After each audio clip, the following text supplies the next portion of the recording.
Halo, Assalamualaikum teman-teman. Gimana kabarnya?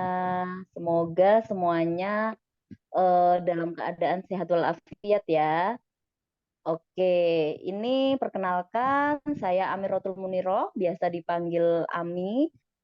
Ini di sini ada Mbak Miftahul Rahma gitu ya. Halo Mbak Miftahul Rahma.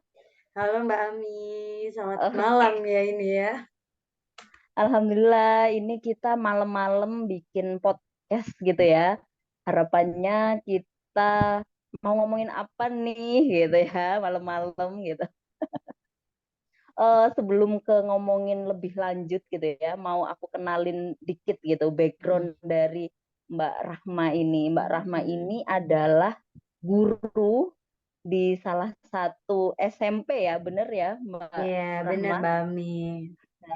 Guru di SMP Wiyung, Surabaya gitu. Hmm, Nah, nanti Mbak saya mau kulik-kulik dikit gitu ya oke. ke Mbak Rahma ini tentang gimana sih tantangannya jadi guru di tingkat SMP gitu yang lagi apa ya, awal-awal menuju dewasa, awal-awal apa namanya Mbak? Itu ya Pubertas remaja. kali ya, Iya, iya. ya awal-awal pubertas yang ya pastinya lagi bandel-bandelnya Hmm, gitu ya, bukan lagi gitu bukan ya, menguras lagi kesabaran. wow gitu. Nanti kita akan kulik-kulik gitu gimana sih eh, apa ya tantangannya jadi guru di era ini gitu. Kalau dari Mbak Rahma sendiri, sebelum kita ke tantangannya, kok bisa sih jadi guru? Mau Oke. denger ceritanya dulu dong, awalnya kayak gimana? Kok bisa sih jadi guru itu? Oke, thank you Mbak Ami dan teman-teman semuanya. Kalau ditanya sebenarnya ini sering sih ya, tapi kadang awal-awal aku tuh nggak nemu jawabannya Mbak. Karena aku ngerasa awal-awal itu ini bukan passionku ya, kenapa jadi guru gitu. Mungkin ketika waktu kecil, aku tuh dihadapkan Hmm. sama profesi-profesi yang cuman aku lihat gitu ya, Mbak, bukan yang bervariasi kayak sekarang. Dan yang aku Hmm. lihat tuh, ya kayaknya guru nih, gitu. Oke lah, ya Oh, udah jadi guru. Dari kecil emang ditanya, "Kenapa ini cita-citanya cita-citanya pengen apa? jadi apa?" Gitu. Ya udah kalau nggak guru, dosen gitu. Dan Oh, karena makin ke sini tuh kayak kok kalau kuliah lagi masih belum bisa nih, masih agak kurang greget ya gitu. Akhirnya jadi guru aja deh, sampai akhirnya aku di suatu titik menemukan bahwa ya emang passion-ku tuh jadi guru gitu. Kenapa? Karena ketika misalkan ya namanya kita kerja ya Mbak, kadang ada mood yang nggak karu-karuan gitu ya, ya. atau mungkin lagi capek, lagi nggak enak badan. Mm-mm. Tapi ketika masuk kelas, ketika ketemu sama murid-muridku, entah kenapa rasa capeknya itu hilang. Jadi ketika kita tuh Wow. dalam kegiatan pembelajaran udah ngoyo, suaranya keras, itu rasanya hilang. Walaupun nanti setelah ngajar keluar kelas balik lagi kan sakitnya. Tapi dari situ aku tuh ngerasa kayaknya emang passion-ku deh jadi guru, karena aku seneng lihat murid-muridku tuh antusias, semangat belajar itu ternyata membuat aku merasa bersemangat gitu menjalani profesi ini gitu, Mbak Ami. Itu sih kayaknya Oh, strong way-nya kenapa jadi guru ya. wow, luar biasa sekali ya Mbak Rahma ini guru yang apa ya, passion tinggi kalau boleh Mmm, dibilang gitu. Oke, Mbak Rahma setelah jadi guru gitu ya, terus kenapa sih kok kalau boleh tahu Mbak Rahma ini guru apa ya? guru IPA. Oh, guru IPA, iya. Kalau boleh tahu, kenapa sih kok milih tingkat SMP? Mhm. Yang tadi ya udah ini aku omongin bahwa tingkat SMP itu ya awal-awal pubertas di mana biasanya sangat tidak terkendali. Terus kemudian awal-awal mula apa ya bilang penolakan lah yang dimana itu susah diatur gitu bisa Betul. dibilang gitu.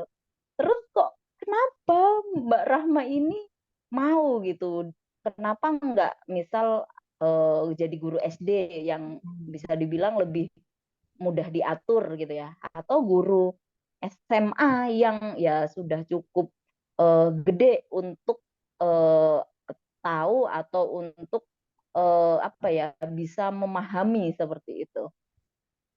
Oke, Mbak Silakan Mbak. Ami. Itu pun mungkin karena dari jurusan kuliahnya sih Mbak Ami ya. Karena Mm-mm. waktu itu tuh aku ambil pendidikan IPA, pendidikan sains yang ternyata itu Ya. linear dengan SMP gitu. Oh Jadi begitu. kalau pendidikan IPA tuh nggak bisa ngajar di SMA. Kalau di SD masih bisa sih, tapi Oh. emang IPA-nya untuk IPA SMP.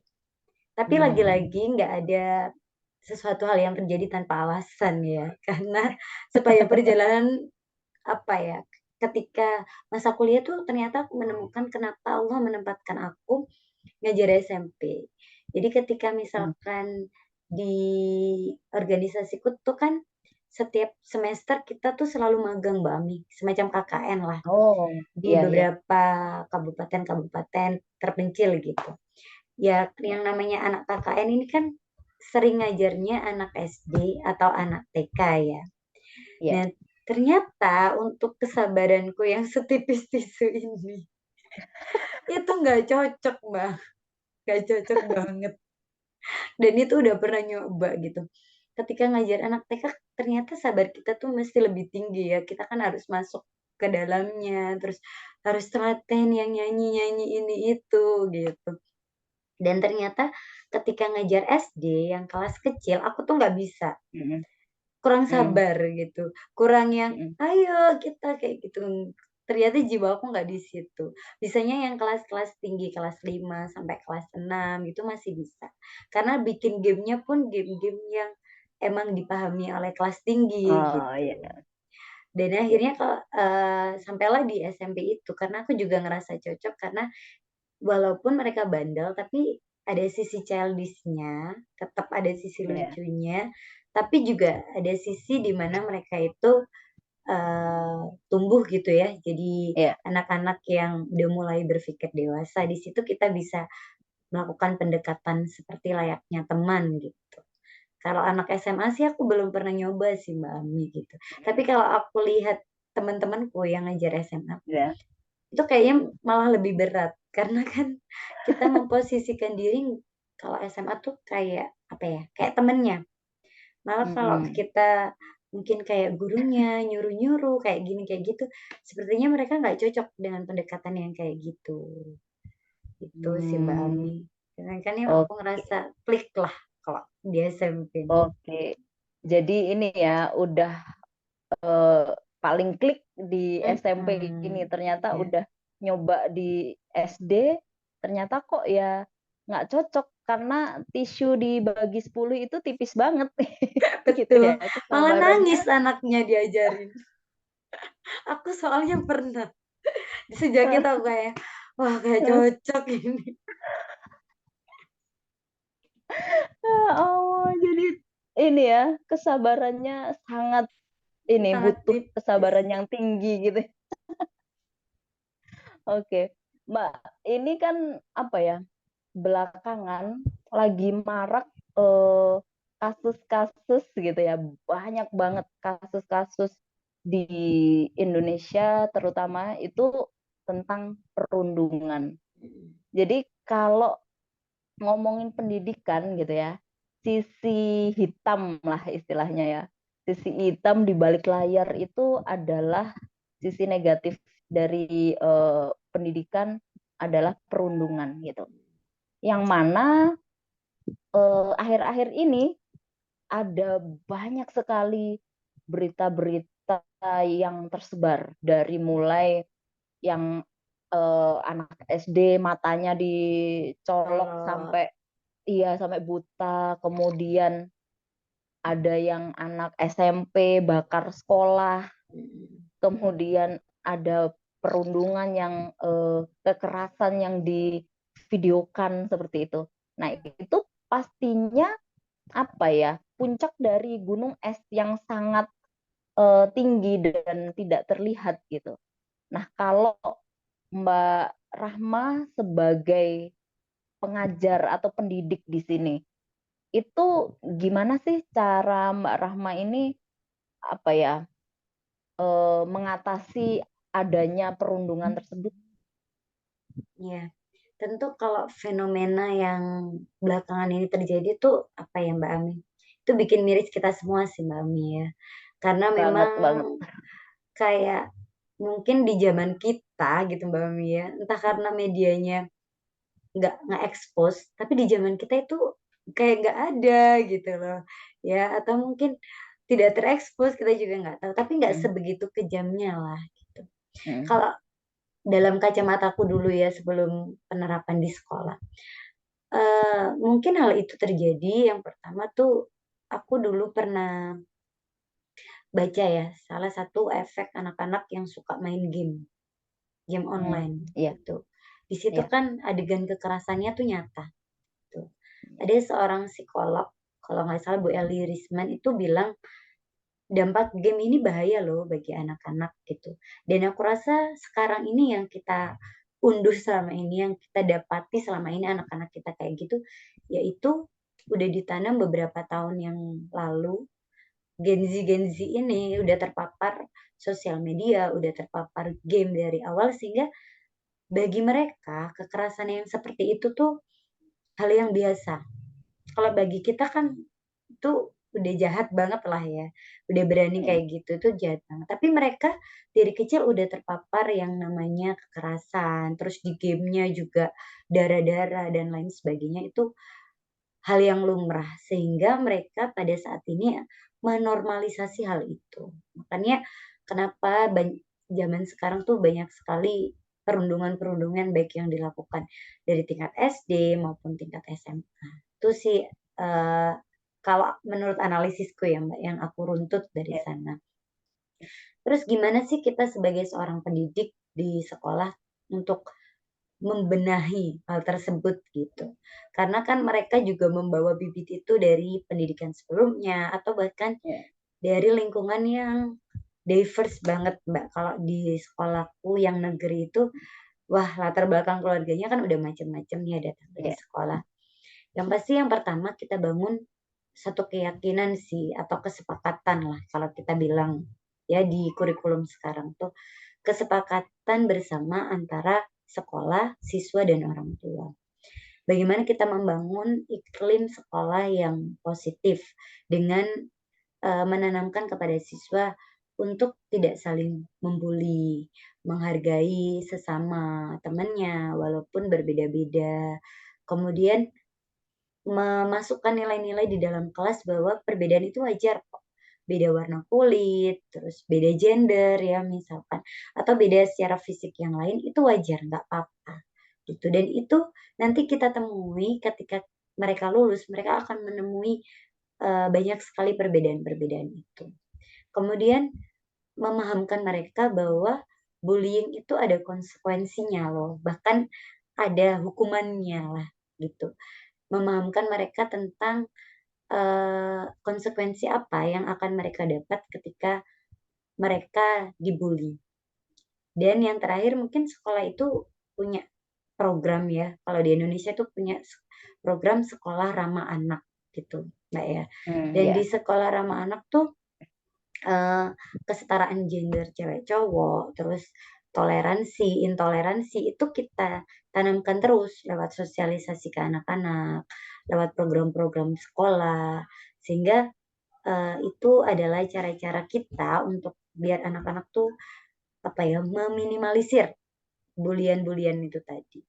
Tapi di sisi lain yang kita temuin lah Mbak ya sebagai guru gitu. Iya. Aku dan teman-temanku temuin sebagai guru. Kadang batas bullying itu juga sekarang berbeda, bergeser. Kalau mungkin zamannya kita, Mbak Ami, ketika teman kita tuh Iya. ngatain nama bapak ya, kita agak woles lah ya kan. Itu kayak udah ya udah umum lah ya gitu. Bapakmu namanya ini ya itu kan zaman kita sering banget ya Mbak Ami ya. Tapi kalau Iya. zaman sekarang itu kan udah masuk bully ya emang bully verbal ya memang itu termasuk pembulian verbal kalau membuat temennya nggak nyaman. Tetapi yang menjadi sisi lainnya adalah ketika itu dibesar-besarkan gitu. Jadi kadang pun kita perlu memberikan pengetahuan ke anak kita, ke siswa-siswa kita, bullying verbal tuh yang seperti ini, bullying psikis tuh yang seperti ini, bullying fisik tuh yang seperti ini. Agar kadang mereka nggak merasa dikit-dikit dibully. Karena ada anak-anak yang suka play victim. Kadang mereka yang ganggu temannya, ketika temannya ganggu balik, nanti laporan. Bu, ini ngebully aku. Nah, sebagai guru kalau kita cuman pakai satu kacamata, tentu kita akan membesarkan hal tersebut juga gitu Mbak. Oh ini bullying, pasti ini gini-gini. Tapi kita juga harus pakai dua sudut pandang. Oh kenapa sih anak ini, benar nggak sih ini bullying atau ini justru memang kenakalan di anak-anak aja. Gitu sih Mbak Ami kalau di sekolah. Oke, keren banget. Kalau tadi ya, menurut apa ya yang Ya udah Mbak Ami. diomongin sama, Suaranya Mbak Ami nggak kedengaran. halo, halo, Oh iya, udah, ya udah oke, paham. oke. Tadi yang udah diomongin sama Mbak Rahma tentang ya pengetahuan itu tidak harus apa tidak hanya pada siswa, tapi juga pada orang tua. Nah, ini juga menarik gitu, karena eh, sekarang itu yang kadang anaknya nggak merasa dibully gitu ya, tapi Mm-mm, orang tuanya itu kadang yang malah nggak terima gitu. Nah betul. itu gimana kalau di menurut pandangan Mbak Rahma mengenai hal tersebut? Karena ya kadang apa ya hal-hal yang seperti itu lebih kompleks gitu Mm-mm. karena sudah menyangkut orang tua dari pihak apa ya pihak anaknya yang apa ya merasa dirugikan kemudian yang dalam tanda kutip pelaku gitu padahal sebenarnya tidak benar-benar dibully gitu tapi karena orang tuanya yang sudah ikut campur gitu ya dalam artian itu jadi menjadi hal yang besar gitu. Kalau menurut Mbak Rahma sendiri bagaimana menyikapi fenomena tersebut? Nah, itu tantangan berat sih, Mbak. Jadi kalau ketika orang tuanya tuh nggak sefrekuensi lah ya sama sekolah itu kan jadi tantangan berat. Tapi fenomena zaman sekarang memang banyak sekali orang tua yang mendramatisir seperti itu. Itu kalau aku temui di lapangan tuh ada tipe-tipe orang tua yang pertama yang pasrah ke anaknya, udahlah Bu ini anaknya dititipin sepenuhnya karena sudah angkat tangan nggak bisa nasehatin anaknya gitu. Ketemu orang tua yang kayak gitu kan repot juga ya. Nanti anaknya kita mau laporan kayak apapun, orang tuanya pasti pasrah ke sekolah. Karena benar-benar ibaratnya ya udah di sekolah pasti lebih bagus lah daripada pendidikanku gitu karena mereka merasa nggak bisa mendidik anaknya gitu atau mungkin mereka merasa waktunya terbatas untuk mendidik anaknya sehingga memasrahkan itu ke sekolah tapi ada juga tipe orang tua yang merasa kayak apa ya sekolah ini harus diragukan nih atau ini anakku kok paling terdolimi ya di sekolah ya gitu ada lah orang tua yang seperti itu gitu. Kalau kita sih menyikapinya dengan yang tadi, kita tuh membuat satu buku penghubung dengan orang tua ya, untuk meminimalisir hal tersebut gitu. Jadi di buku penghubung itu kita bikin catatan, record, anak ini hari ini ngelakuin apa, kemudian nanti Wow. konsekuensinya yang diberikan sekolah itu apa, dan itu harus tahu orang tuanya. Sehingga dari situ ada komunikasi yang menjembatani. Jadi buku itu tuh semacam jembatan untuk komunikasi antar sekolah dengan orang tua. Dan juga bukti kalau nanti ada apa-apa, sekolah tuh udah melakukan ini loh terhadap anaknya Hmm, gitu. ya Jadi ya. Ya. orang tua tuh harus seperti ini. Kalaupun mau ngasih kritik, ngasih masukan ya nggak apa-apa silakan. Asalkan dengan cara-cara yang baik gitu. Walaupun Hmm. sebenarnya kalau fenomena zaman sekarang kan cukup miris ya Mbak Ami. Jadi kan aku memandang jadi guru zaman sekarang tuh repot gitu ya. Iya, Ada kayak guru yang terhimpit gitu ya. betul, ada guru yang ngingetin sholat, dilaporin sama orang tuanya ya kan, kayak gitu. Itu sih sebenarnya yang harus dipahamkan. Jadi ketika kita ada parenting ya, ketika orang tua datang ke sekolah, kita juga memaparkan program dan kesepakatan yang kita bangun gitu. Kalau orang tuanya nggak setuju ya nggak apa-apa kok, anaknya dibawa aja Bu, dididik sendiri gitu ya. Karena kalau kita harus melayani satu persatu dengan perspektif mereka sendiri, itu pasti akan menjadi hal yang sulit bagi sekolah gitu sih Mbak Ami, kalau di sekolah. Oke. Jadi apa ya, untuk masing-masing orang tua itu juga apa ya, istilahnya diberi laporan gitu loh ya. Anaknya ini kayak gini loh hari ini, terus dikasih apa ya, semacam jejak gitu ya. Nanti Betul, kalau betul. misal ada apa gitu dilihat jejaknya. Kalau misal jejak sebelumnya itu sudah track recordnya itu nggak baik gitu ya, berarti ya tidak ada tindakan baik dari orang tua di rumah. Kan orang tua juga pastinya sebagai pendidik utama gitu kan ya, Mbak. Betul, betul. Itu juga. Oke, selanjutnya ini, Mbak. Em, apa ya? Apa sih sebenarnya yang dari pendidik sekarang selain perundungan ya, itu yang jadi PR kita semua gitu. Apalagi sih tantangan sebagai guru atau pendidik di era yang apa ya, informasi itu semakin canggih, semakin mudah untuk didapatkan. Kita sekali klik aja udah langsung dapet nih semua info yang ada di internet gitu. Tantangannya apa sih sebagai guru atau sebagai pendidik ini? Tantangan utama sih sebenarnya adalah apa ya Mbak Ami? Kalau aku buka nih ya sebenarnya kadang penerapan kurikulum kita itu kan baru ya Mbak Ami, dan di Hmm. sekolah itu kan kurikulumnya gonta-ganti lah selama Hmm. beberapa tahun ini. Itu sebenarnya berbenturan dengan hal-hal yang ada di lapangan. Tadi seperti Mbak Hmm. Ami bilang, kita tuh sekali klik udah dapat banyak informasi. Mungkin itu di sekolah-sekolah yang udah digital ya Mbak Ami ya.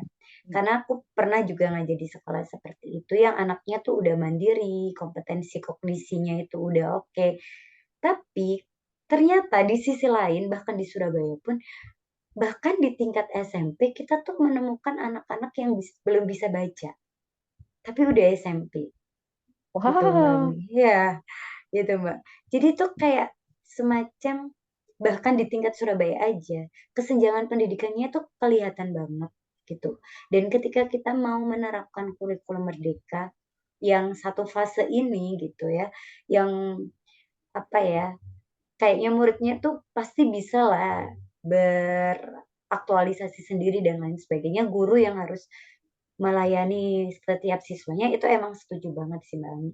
Tapi ternyata itu kadang kurang works di beberapa sekolah gitu. Kurikulumnya kadang nggak bisa dijalankan di beberapa sekolah karena yaitu tadi SDM-nya, inputnya anak-anak tuh seberagam itu gitu. Ada yang memang udah bisa mandiri, tapi bahkan baca tulis ada yang harus kita dampingi setiap hari karena dia nggak bisa baca gitu. Dan efek COVID kemarin itu dia dinaikkan terus sampai SMP. Itu sih salah satu tantangan kognisinya. Terus yang kedua kalau di Surabaya Mbak Ami, dan aku baru tahu ya sebagai anak kabupaten, ternyata apa ya, pergaulan di sini tuh semengerikan itu gitu loh Mbak, di tingkat SMP gitu. Aku menemukan banyak sekali anak-anak yang kayak ikut geng ini, geng itu, tawuran, miras di tingkat SMP, cewek cowok itu wow. hal yang biasa ternyata. Dan itu aku baru dapatkan setelah ngajar di negeri itu, loh kok semengerikan ini ternyata anak-anak bahkan di tingkat SMP. Kemudian peredaran apa ya, pil-pil Wah, kayak gitu itu udah menjadi hal yang biasa ternyata di tingkat SMP. Bahkan beberapa berita kemarin tuh ada seorang anak SMP tuh yang begal orang, Mbak. Itu kan menurut aku kayak di luar nurul ya. Sebagai anak yang tumbuh di kabupaten, aku zaman SMP nggak kayak wow. gitu lah ya Mbak. Tapi ternyata temuan-temuan kita, karena kebetulan sekolah itu kan pasti bekerja sama ya Mbak sama yang namanya Babinsa gitu. Babinsa itu Oh ya, keamanan dari ya, keamanan lingkungan gitulah ya. ya. Dari Bapak Babinsa itu nge-up semuanya. Ini loh Bu, misalkan ada anaknya yang terlibat kenakalan seperti ini, kenakalannya kayak gini. Nah, jadi tantangannya tuh secara kognisi ada tantangan, tapi secara pembenahan karakter pun tantangannya ada banget gitu loh Mbak, karena lingkungan yang seperti itu. Jadi ya kompleks karena segmentasinya adalah anak-anak ya, jadi generasi penerus makhluk hidup lah ya. Jadi cukup dinamis dan cukup kompleks Pak, Mas tantangannya. Oke, ini sekali ya, apa namanya, memang kalau ngomongin pendidikan ini, itu berlapis-lapis gitu ya. Oke, Benar-benar. masalah ini bisa diselesaikan, tapi buntutnya itu Hmm. masih ada mengekor dan apa ya, cukup panjang gitu ya. Yang tadi itu sangat apa namanya bikin kaget sih, jujur gitu Benar-benar. tentang pergaulan di tingkat SMP bahkan ya, Iya, sekolah menengah pertama yang eh, apa ya, tawuran, kemudian juga apa namanya ada miras dan juga bahkan sampai ke narkoba. Itu jujur saya juga agak kaget gitu sebagai anak pesantren. Saya tidak relate gitu ya. Karena benar-benar Mbak. anak pesantren baru sore aja udah harus masuk ke apa namanya kamar masing-masing nih gitu, udah harus ke masuk pondok gitu, nggak boleh keluyuran istilahnya kayak gitu. Oke, kemudian Mbak Rahma ya melihat apa ya fenomena yang seperti ini gitu ya. Kalau Mbak Rahma dihadapkan sama di apa ya kenal nih gitu sama anak yang misal misal nih ya, misal yang miras gitu. Mbak Rahma sebagai pendidik itu gimana sih? Apakah ya itu harusnya orang tuanya tuh gitu. Hmm. Gimana orang tuanya nih sebagai pendidik gitu, pendidik utama gitu. Ataukah apa ya menasehati gitu karena Mbak Rahma punya tanggung jawab moral sebagai guru gitu, atau ya pura-pura nggak tahu aja gitu. Gimana kalau Mbak Rahma? Yang pastinya sih, ya kalau jadi guru tuh apa ya Mbak, salah satu profesi yang kita nggak bisa cuek sih sebenarnya menurut aku ya. Karena jadi guru itu mengasah sekali empati kita terhadap anak-anak kita. Bisa sih cuek, tapi ya masa kalau lihat kayak gitu kita diem aja sih sebagai guru. Itu pasti adalah hati nurani yang memanggil-manggil gitu. Poin utama sih sebenarnya orang tua ya Mbak. Jadi kita harus membangun kerjasama dengan orang tua, itu penting sih. Sekolah dengan orang tua. Kalau udah lihat kasus seperti itu dan kebetulan pernah menangani di sekolah itu adalah gitu ya yang seperti itu langkah yang kita ambil sih memanggil orang tua. Dan entah kenapa mungkin Mbak Mi ya, kita sebagai calon orang tua tuh aku belajar banget sih gitu. Emang mau apa ya, mungkin agak deep gitu ya. Ya memang ketika anak itu punya kenakalan atau anak itu spesial lah, itu memang lahir dari keluarga yang spesial sih Mbak, gitu. Jadi sebagai orang tua kita tuh harus beres dulu emang. Karena kalau kitanya nggak beres sebagai orang tua, anak kita pasti nggak beres, pasti ada aja. Gitu. Selama aku ngajar dari berbagai sekolah yang aku alami itu seperti itu. Kalau orang tuanya itu nggak utuh, anaknya pasti nggak utuh kok. Kalau orang tuanya itu bermasalah, pasti anaknya juga bermasalah. Itu. Jadi ketika kita ngadepin anak yang bermasalah, oh gampang. Ini kayaknya orang tuanya tuh pasti bermasalah. Dan ketika kita panggil, iya benar. Entah itu permasalahannya misalnya divorce, atau mungkin yang dari kecil nggak kenal ayahnya, atau dari kecil yang nggak kenal ibunya, pasti complicated kayak gitu. Atau yang dari kecil bahkan ikut kakek neneknya, nggak tahu ayah ibunya.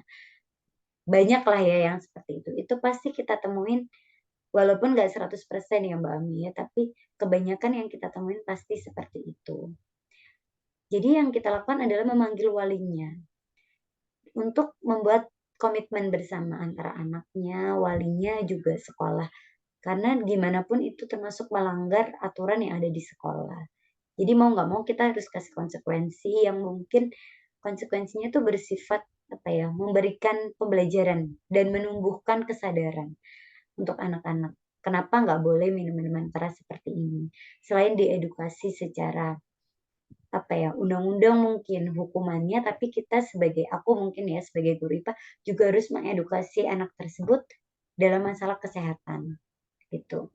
Ya. Terus ketika kita udah melibatkan orang tua, kita juga bisa melibatkan pihak lain. Karena kebetulan aku di sekolah ini juga selain sebagai guru kan jadi staf humas ya Mbak Ami. Jadi kita Oh sering ya. buat MOU sama pihak-pihak luar. Nah, di sini kita pasti melibatkan pihak kelurahan gitu, pihak kepolisian yang berfungsi untuk me, apa ya, menangkal lah hal-hal tersebut untuk terjadi lagi. Gitu. Ke orang tua kita juga sounding buat ini sekolah itu udah membuat aturan seperti ini, Bu. Nanti anaknya mungkin akan diberi treatment.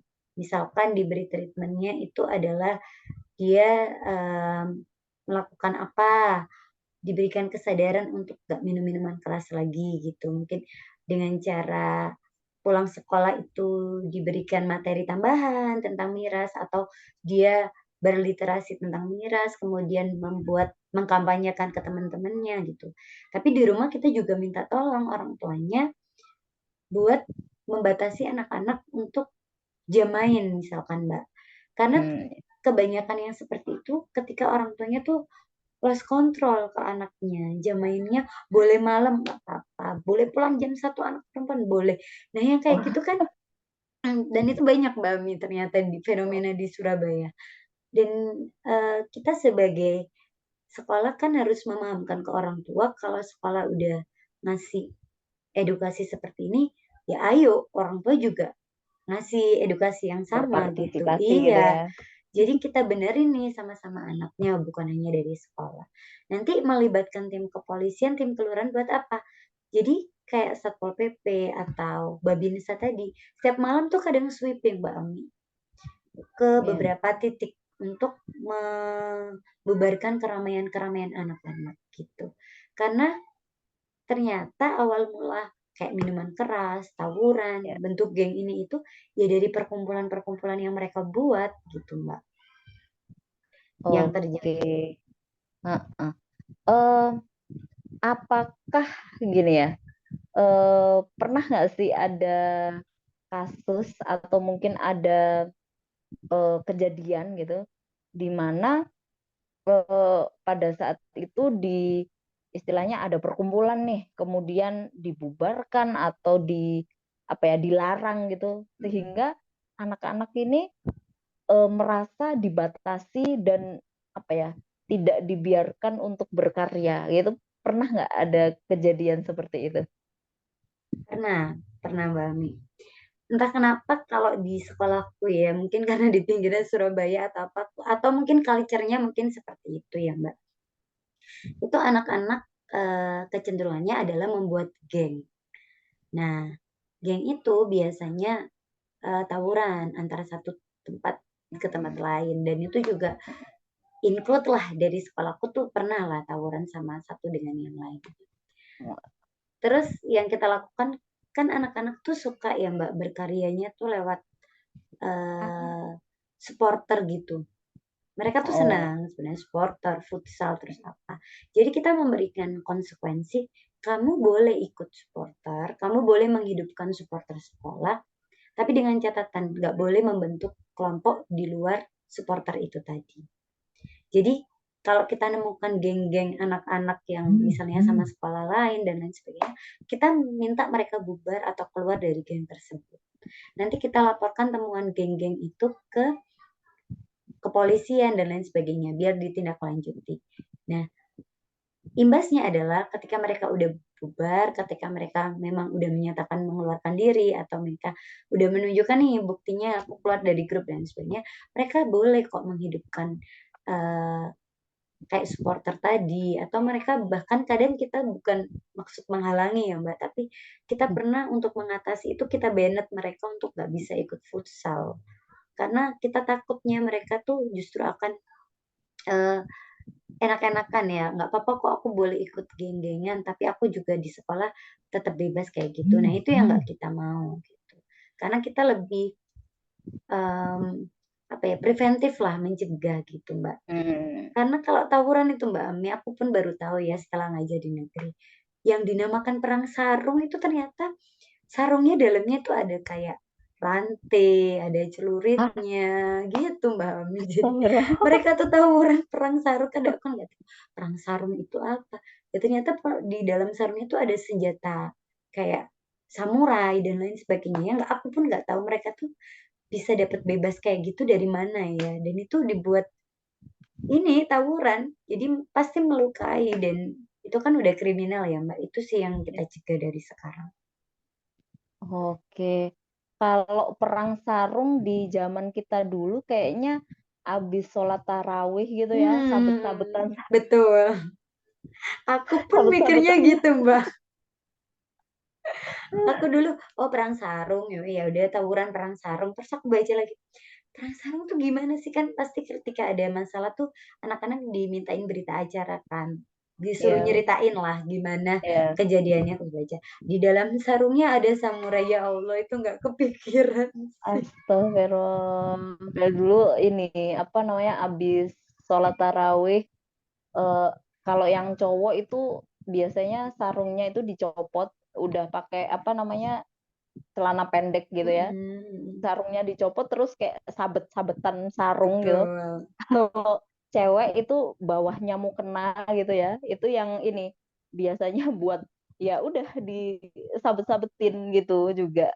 Jadi kayak tadi perang sarung, ya mikirku ke perang sarung zaman kita kecil gitu. Bener-bener. Habis habis tarawih ya udah kita apa namanya ya perang sarung gitu.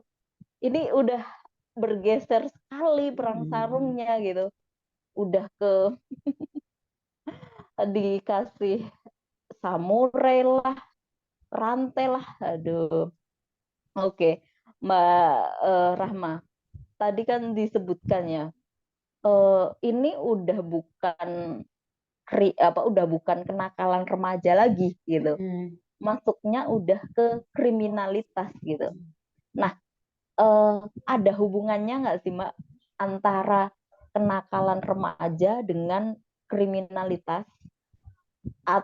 Apakah kenakalan remaja ini apa namanya berhubungan, maksudnya kalau dia kenakalan remajanya tinggi berarti otomatis di masa depan eh, kriminalitas akan tinggi, atau sebenarnya dua hal ini nggak berhubungan seperti itu?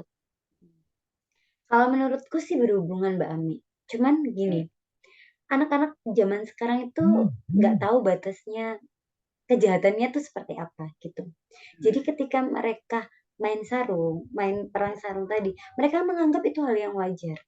Kenapa? Karena lingkungan mereka juga seperti itu. Termasuk ketika miras dan lain sebagainya. Mereka nggak akan berpikir untuk kalau aku pakai miras oplosan atau ngejual ini ke temanku itu bukan termasuk pengedaran ya. Mereka anggap itu biasa gitu. Jadi pemahaman mereka tentang kriminalitas itu nggak sampai ke sana gitu mikirnya. Hmm. Padahal itu kan udah masuk ke kriminal gitu. Tawuran, melukai orang itu kan sebuah kejahatan udah kriminal ya Mbak. Tapi mereka nggak paham sampai di sana dan mereka melakukan itu. Tentu kalau kita menormalisasi pemikiran yang kayak gini, ya nanti pasti kejahatannya tuh semakin marak ya Mbak. Karena orang berbuat kriminal tapi nggak ngerasa berbuat kriminal gitu.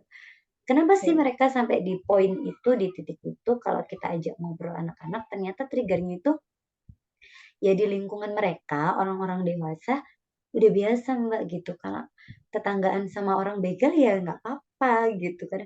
Bu, tetanggaku profesinya begal loh, gitu udah hal yang biasa Mbak bagi mereka gitu.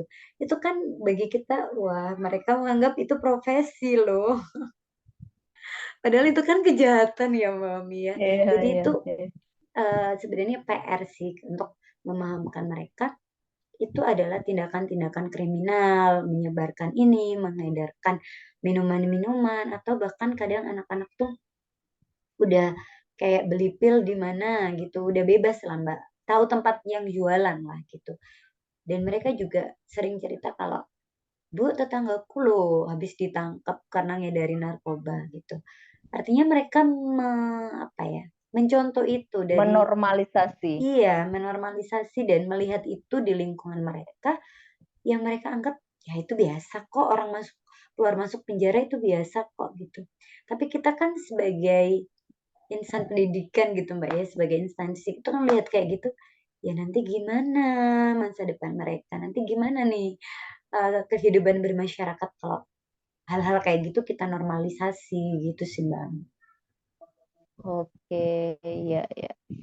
Eh, ini sebenarnya makin apa ya, membuat kompleks ya dunia Mhm, pendidikan dari betul, sisi lingkungan di luar lingkungan pendidikan, bahkan mhm, bisa dibilang seperti itu.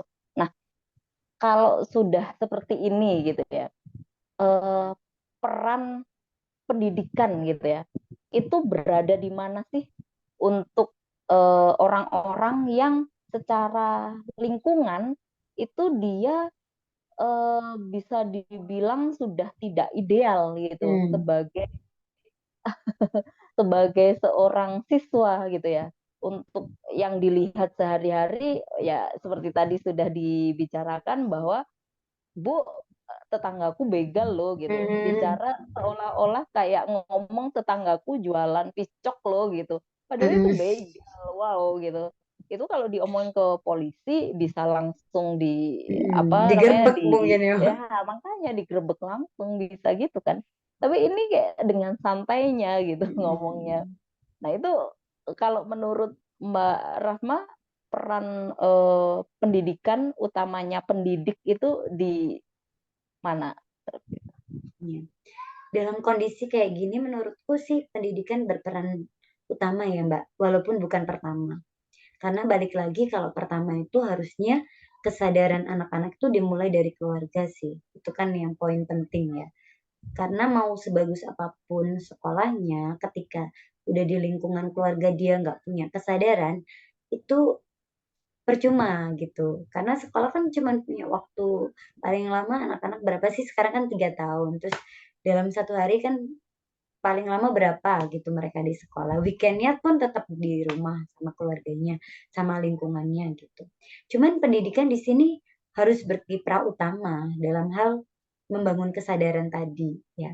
Membangun kesadaran tentang hal-hal yang mereka anggap normal tadi ternyata kita harus tanamkan kalau ini nggak bener loh, ini loh yang bener gitu. Itu harus kita sounding sih Mbak berkali-kali ke siswa kita bahwa kamu kalau nanti kayak gini, ya dampaknya kayak gini. Kalau aku tuh sering bilang ke anak-anakku biasanya ketika aku jadi wali kelas ya, Ya. kamu kalau merasa lingkunganmu itu tidak benar, karena sebenarnya mereka ngerti kok, itu nggak ideal atau itu nggak benar.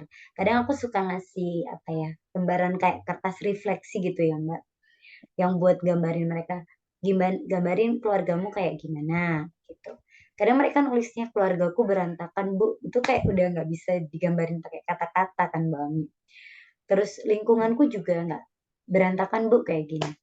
Sebenarnya mereka ngerti kalau itu tuh lingkungan yang tidak ideal bagi mereka gitu. Karena gurunya pun cerita gitu, misal aku di kelas pun cerita, "Bu Miftah pernah loh ya, Bu Rahma pernah ngajar di sekolah yang kayak gini loh, anak-anaknya tuh semangat belajarnya seperti ini." Gitu. Itu di sisi lain. Dan itu nanti saingan kalian nanti ketika dapat untuk cari peluang kerja. Sedangkan kalian di sini justru menemukan hal-hal yang tidak benar, di lingkungannya tumbuh yang tidak tepat gitu. Jadi aku bilang ke mereka, "Kalau kamu mengalami hal kayak gitu, tanamkan ke diri kalian, cukup itu berhentinya di kamu. Nanti anak-anakmu nggak boleh ngerasain hal kayak gitu. Jadi itu harus di kalian. Caranya memutus bagaimana? Caranya adalah berubah ke arah yang lebih baik. Kalau ayahnya tukang minum, anaknya nggak boleh jadi tukang minum. Harus berhenti di kamu. Karena kamu nggak pengen anakmu nanti suka minum. Kalau kakaknya suka nyabu misalkan, gitu narkoba, kamu harus menanamkan ke diri kamu, aku nggak boleh kayak kakakku. Kenapa? Karena kamu nanti mau anakmu nggak boleh kayak gitu. Itu sih Mbak yang sering aku sounding ke anak-anak. Jadi kalau kamu menemukan lingkungan yang nggak tepat, kamu harus jadi orang yang tepat untuk merubah lingkungan itu, harus memutus rantai itu. Karena harapan yang bisa kita lakukan ya di mereka yang kita didik gitu, Mami. Yang sering aku Oke. ajarkan. Jadi ini ya, kalau bisa mengubah itu dengan kuasa, ya diubah dengan Mm-mm. kuasa. Tapi kalau yang paling lemah ya udah di apa diubah lewat hati aja, alias ya Mm-mm. udah bertekad untuk tidak menjadi seperti si A yang tukang nyabu dan seterusnya Mm-mm, gitu ya. benar, benar, benar. Oke, benar Pak. Oke. Eh kemudian nih, kalau tadi kita sudah banyak apa ya bisa dibilang eh, me- membahas panjang lebar gitu ya mengenai kenakalan remaja gitu, tantangan guru di era kenakalan remaja yang Mm-mm. saat ini gitu. Eh tapi aku juga tadi sisi negatifnya bisa dibilang ya. Sisi Hmm, positifnya kalau di apa ya pendidikan yang saat ini dengan kemajuan teknologi, dengan apa namanya era digital yang begitu masif, itu apa sih Mbak? oke. Kalau sisi positifnya sebenarnya ada banyak sih Mbak ya, gitu. Salah satunya poinnya itu ada di guru. Ketika guru itu mampu memaksimalkan teknologi, mampu membawa teknologi itu masuk ke kelas. Misalkan anak-anak emang suka nge-game, tapi kita bawa game edukatif itu ke kelas. Nah, jadi dari situ kan pembelajarannya jadi nggak monoton. Terus anak-anak yang gaya belajarnya mungkin visual bisa kita fasilitasi. Kemudian anak-anak yang gaya belajarnya auditori atau kinestetik juga bisa kita fasilitasi seperti apa. Di situ guru sebenarnya punya banyak referensi dari berbagai praktik baik yang dilakukan oleh teman-teman sesama guru ataupun kita bisa lihat di banyak platform digital gitu ya yang bisa kita contoh dan kita bawa itu ke kelas gitu. Kalau buat anak-anak sendiri apa sih dampak positifnya? Sebenarnya mereka menurutku jadi bisa melihat dunia lebih luas ya Mbak. Jadi punya pemahaman yang lebih banyak. Misalkan dari segi profesi dibanding aku zaman kecil misalkan Mbak Ami. Mereka jadi tahu banyak profesi. Mereka jadi ngerti oh dunia ini nanti persaingannya kayak gini loh gitu. Itu yang dapat memanfaatkan dengan baik sih Mbak Ami dari segi positifnya. Oke. Kemudian kalau Mbak Rahma ini kan sudah merasakan banyak apa ya, banyak metode pendidikan gitu ya, dari mulai dulu SD, kemudian SMP dan seterusnya. Terus kemudian sekarang nih sebagai pendidik gitu ya, apa sih yang berbeda ataukah sama saja gitu dari pada saat dulu sebagai siswa gitu ya dengan sekarang di era digital ini tapi posisinya sebagai pendidik gitu. Apakah oh ternyata sama aja gitu atau malah sebaliknya beda banget gitu. Kalau dulu sama sekarang tentu beda banget ya Mbak ya. Eh, dari banyak hal lah. Kadang di era digital ini kan ketika siswa, kalau kita yang milenial kan zaman kecilnya belum terpapar digital ya Mbak. Mungkin waktu SMP atau SD aja HP satu buat serumah gitu ya Mbak Ami ya. Jadi mungkin apa ya masih merasakan main-main sama teman kayak gitu. Justru ketika seperti itu, value yang ditanamkan guru tentang sportivitas, terus toleransi atau apa menurutku lebih mudah. Kenapa? Karena kita kan keep in touch sama teman-teman kita langsung ya Mbak ya. Jadi Ya. ketika guru kita ketika keep in touch itu kan kita pasti nemuin masalah ya sama temennya ketika bersinggungan. Nah, guru kita kan masuk di situ. Kita jadi lebih paham nih.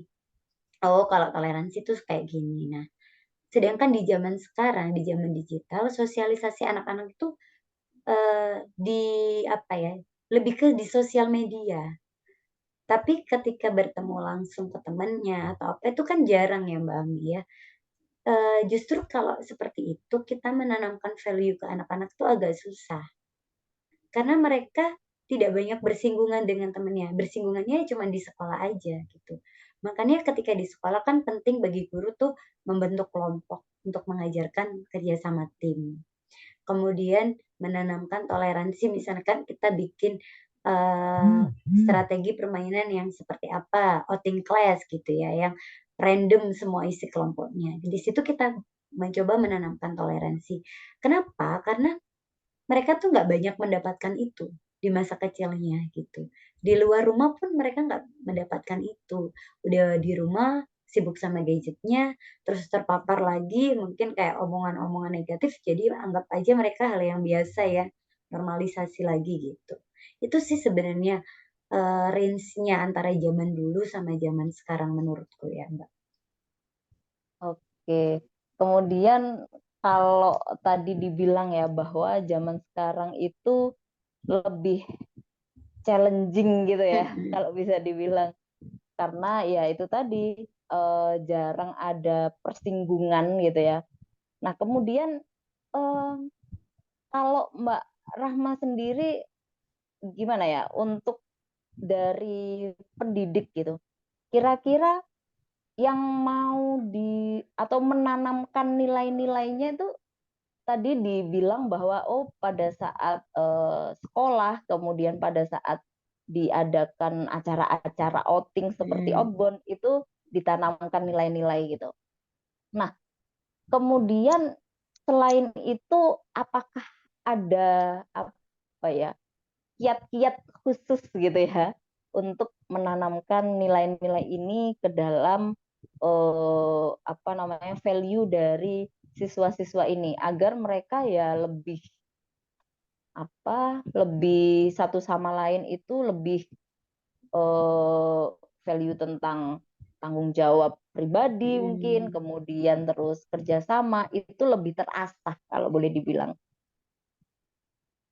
Kalau menurutku sendiri sih sebenarnya ketika kita berperan dalam apapun ya Mbak Ami, gitu. Ya, Bukan hanya dalam pembelajaran ya. Misalkan kita sebagai wali kelas ataupun ketika melaksanakan acara sama anak-anak, kita harus menanamkan nilai-nilai itu gitu. Dan kita punya panduannya kok sebagai guru di zaman sekarang yang kita tanamkan itu apa sih? Yaitu nilai pelajar Pancasila tadi, dimensi yang diturunkan dari nilai-nilai yang ada di Pancasila, yaitu yang kita tanamkan.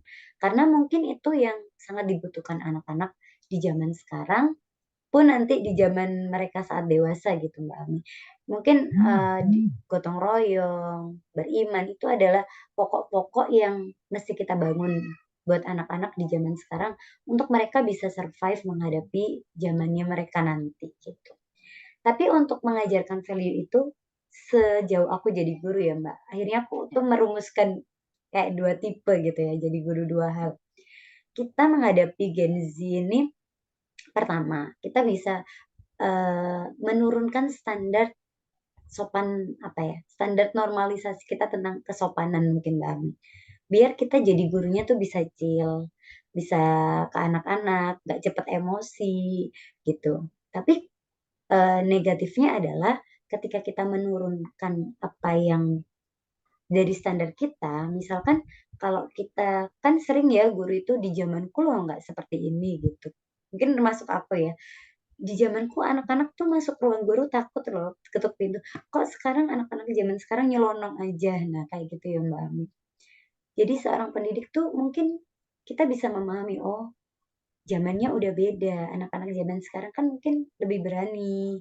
Kalau dibilangin apa-apa juga lebih kritis gitu. Itu mungkin jadi yang pertama yang kita pahami jadi seorang pendidik. Tapi ketika kita mencoba untuk menurunkan standar itu, menurunkan standar dari kita yang dulu, kalau kita terbawa arusnya, ya lama-lama kita akan menormalisasi hal-hal yang nggak sopan tadi mungkin misalnya. Karena banyak sebenarnya di lapangan aku temuin teman-teman sesama pendidiknya yang mungkin sesama apa ya, dari guru ke siswa terlalu deket nih sampai nggak ada barriernya, Hmm. sampai Ya. anak-anak mungkin kehilangan sopan santun kayak gitu ya Mbak.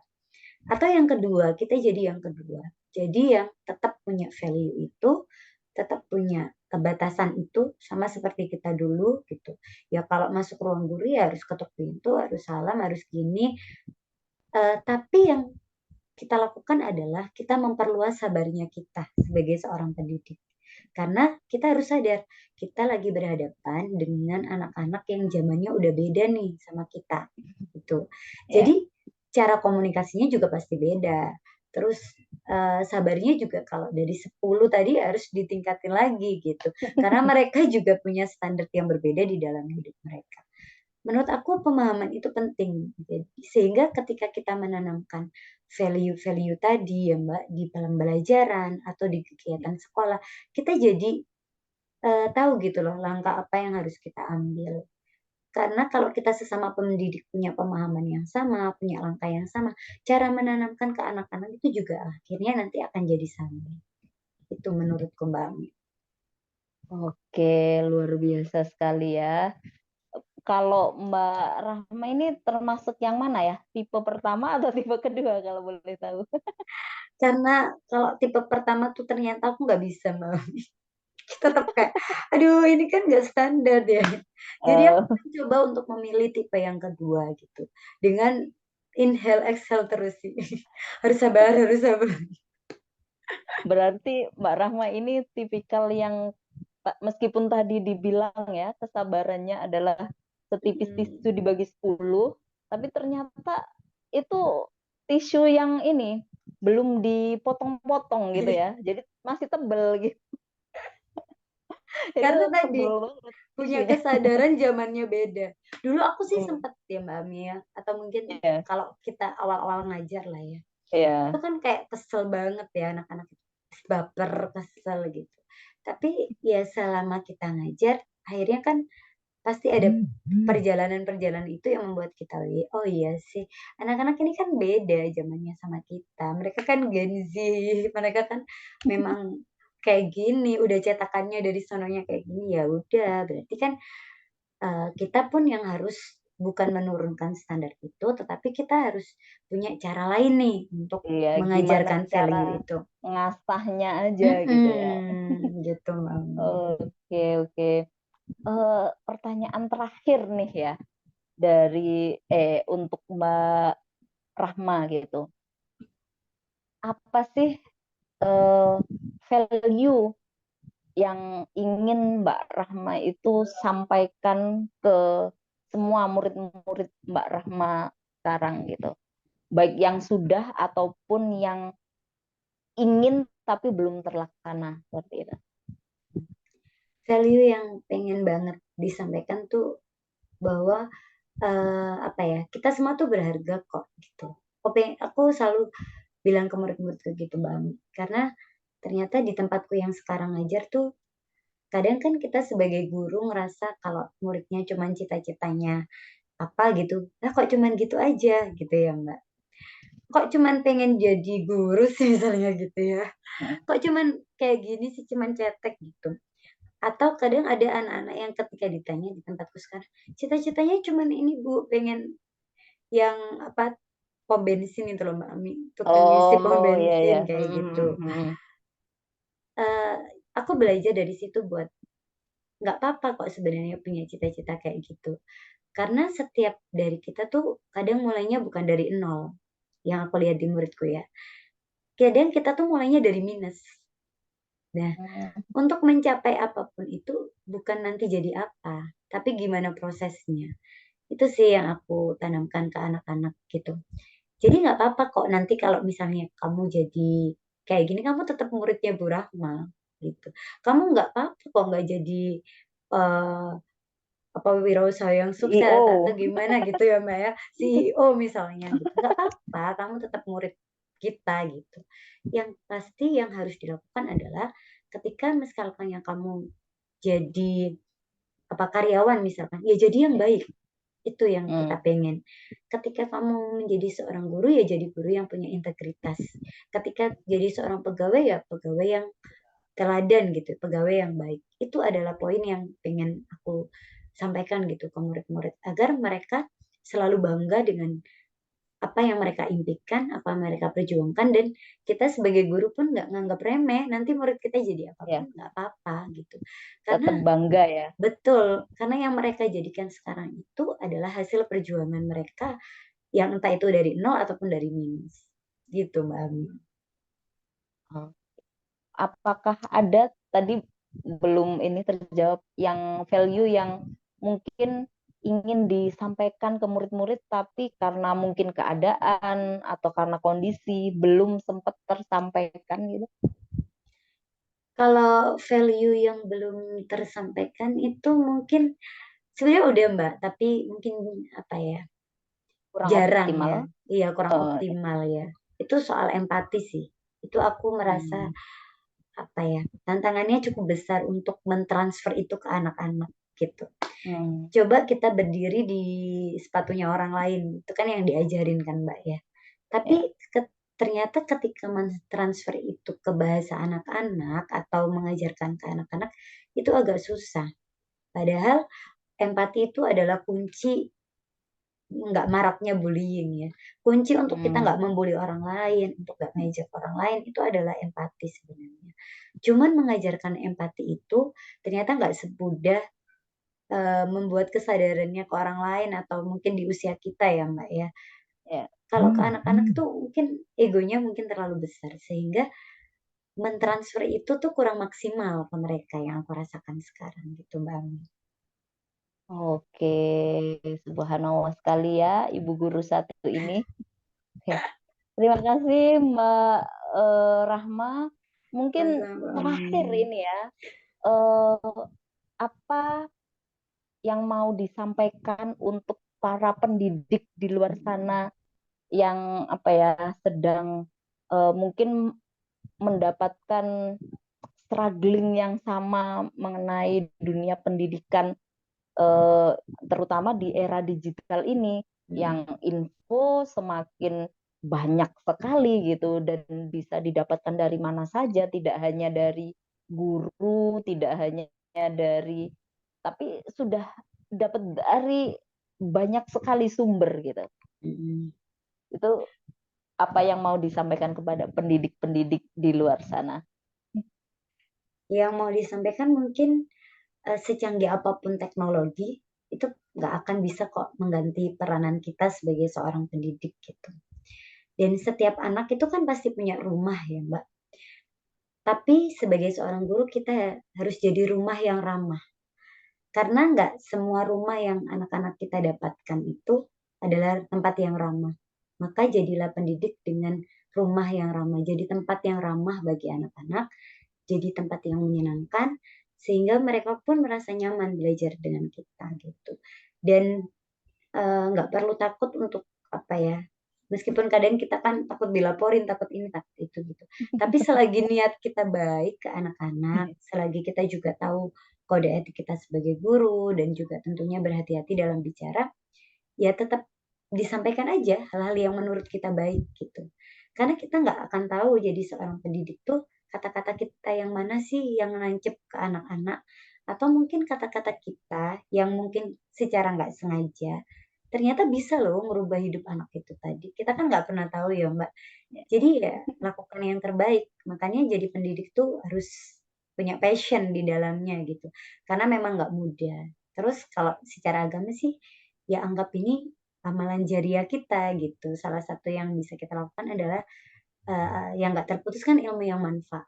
Jadi kan ini ladang pahala kita buat share ilmu yang bermanfaat tadi yang mungkin suatu saat bisa menolong kita gitu sih Mbak Ami. Subhanallah. Terima kasih sekali ya Mbak Rahma atas apa ya insight-insight yang sudah disampaikan gitu. Meskipun beberapa ada yang bikin shock banget gitu ya dari tadi tawuran lah kemudian miras itu beneran ini sih bikin saya agak shock gitu beberapa detik gitu. Ini SMP loh gitu, tapi ya itu ternyata Ada. realita ya ada, dan memang fakta yang harus dihadapi gitu, Mm-mm. PR kita bersama gitu. Eh, Terima kasih Mbak Rahma atas waktunya dan juga apa ya, insight-insight baru, pengalaman-pengalaman yang sudah disampaikan. Kita nanti bisa ketemu lagi di podcast-podcast selanjutnya. Kita Amin. Thank ngobrolin you. lagi tentang banyak hal.